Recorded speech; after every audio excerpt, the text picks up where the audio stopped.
medical and education issues. 80 pounds strapped to a human body, moving through mountains in Afghanistan at altitude, in heat, in full body armor, for hours at a time. That number is not the maximum. According to survey data from the Center for a New American Security, average combat loads in Afghanistan regularly hit 90 to 140 pounds when a rucksack was included. A 2017 Government Accountability Office report found Marine loads averaging 117 pounds and Army loads averaging 119 pounds. Soldiers have been carrying heavy weight into war for 3,000 years. Roman legionnaires carried about 60 pounds. British troops at Waterloo carried 60 to 70. American soldiers at Normandy carried more than 80. But today's soldier carries more than any of them, in a body that researchers say is measurably weaker than previous generations, with more gear than any army in history has ever fielded. The question this video answers is the one the weight number alone cannot tell you. What is actually inside that load? Why does every pound matter? And what does carrying all of it actually cost the soldier doing it? Subscribe to Daily Soldier now. This channel covers what the recruiting commercials leave out. 2 loads, 1 soldier. Before breaking down what is actually inside the loadout, you need to understand how the military thinks about soldier weight, because it does not think about it as one single number. The Army divides the load into 2 categories. The fighting load is what a soldier carries directly on his body while actively maneuvering and in contact with the enemy. Weapon, ammunition, body armor, helmet, water, and immediate survival gear. According to Army Field Manual 2118, the maximum fighting load is 48 pounds. That is the official doctrine-stated limit. It has been set at approximately this number, researchers note, since at least the late 1800s. Military scientists in the 1920s recommended a maximum of 40 to 45 pounds, arguing any weight beyond 1/3 of body weight carries disproportionate cost to the soldier. S.L.A. Marshall, the Army historian, proposed a 51-pound maximum training load in 1950 and argued for a lighter combat load still. The approach load is the fighting load plus a rucksack carried during movement to the objective. It includes additional water, food, batteries, spare equipment, and anything else needed for the duration of the mission. The doctrine-stated maximum for the approach load is 72 pounds. In practice, according to the CNOS report authored by Lauren Fish and Paul Scharr, those limits are routinely violated. A 2003 battlefield study found fighting loads ranging from 53 to 81 pounds by position. Average approach loads in the same study were 102 pounds, not outliers. Averages, the Army knows this. The doctrine acknowledges it, and the weight keeps going up anyway. Now here is what is actually inside it, the weapon system. The M4A1 carbine is the backbone.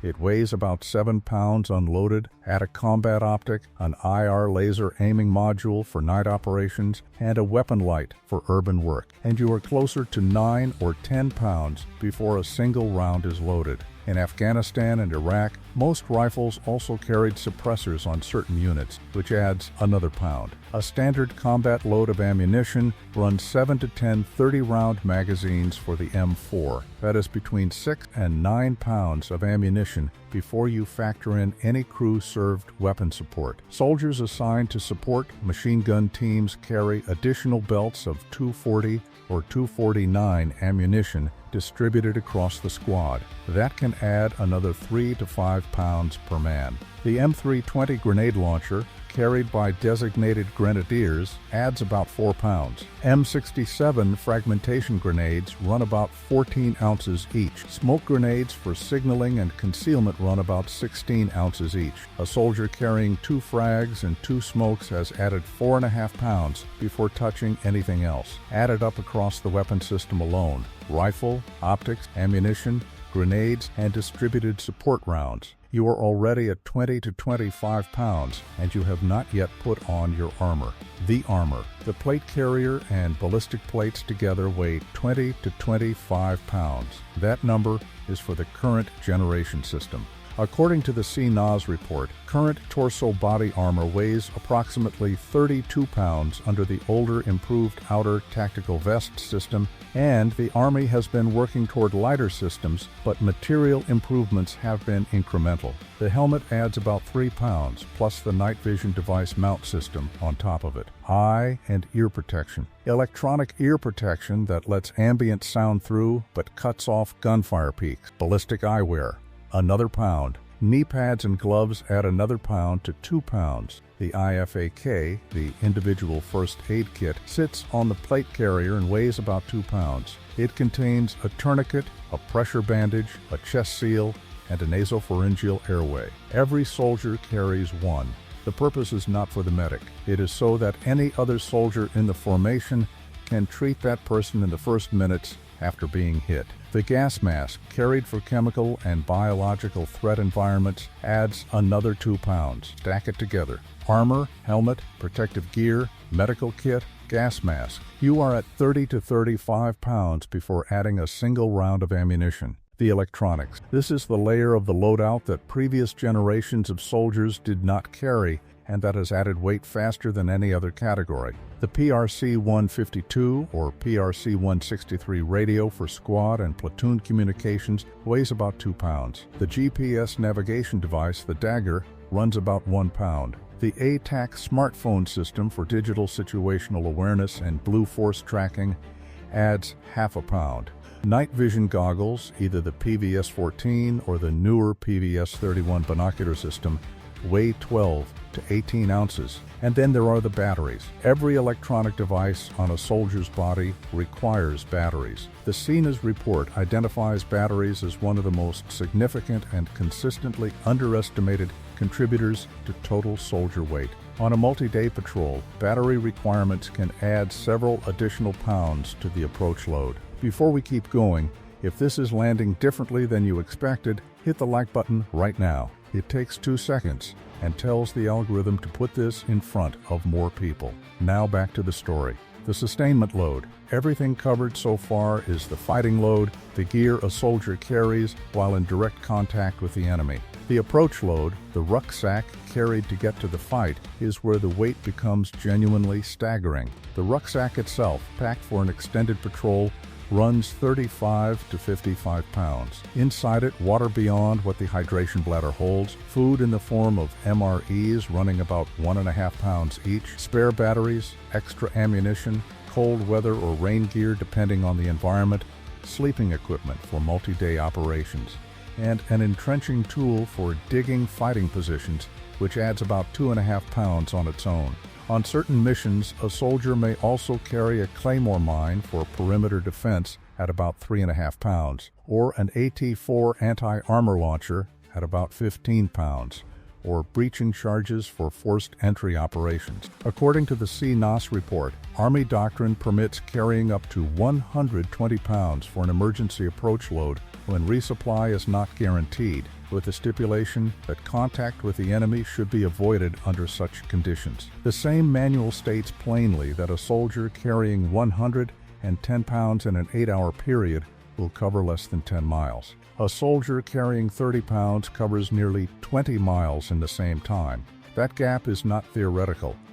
It is the operational consequence of every pound added to the load, what mainstream coverage never touches. Here is the piece of this story that almost no general coverage on soldier loadouts includes, and it is the one that reframes everything else. The CNAS report, drawing on Army experimental data, found that carrying heavy loads does not just slow a soldier down. It measurably degrades the cognitive performance required to fight. Heavy loads decrease situational awareness by tilting the head downward under weight and slowing the body's ability to stop and reacquire targets. In controlled experiments, soldiers under heavy loads took measurably longer to identify and engage targets. The time required to acquire and act on a target increased from just over 3 seconds to more than 3.5 seconds under combat loads in some test configurations. In a 5-target engagement sequence, wearing standard body armor extended total engagement time by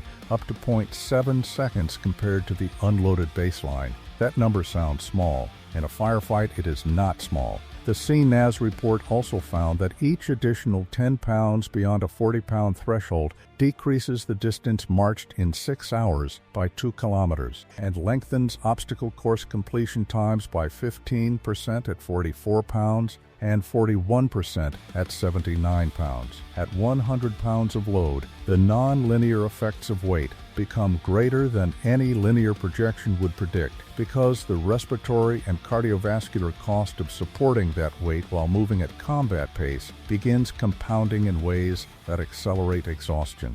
Army researchers, the CNAS report notes, are hesitant to test soldiers under full combat loads in medical experiments for fear of causing injury. The load that soldiers carry into actual combat is considered too dangerous to reproduce in a controlled research setting. That is the real number to hold in your head when you hear that the average approach load in Afghanistan was 119 pounds, answering the question. So here is what is actually inside the 80-pound combat loadout and what it costs. The weapon system alone accounts for 20 to 25 pounds. Armor and protective gear add 30 to 35.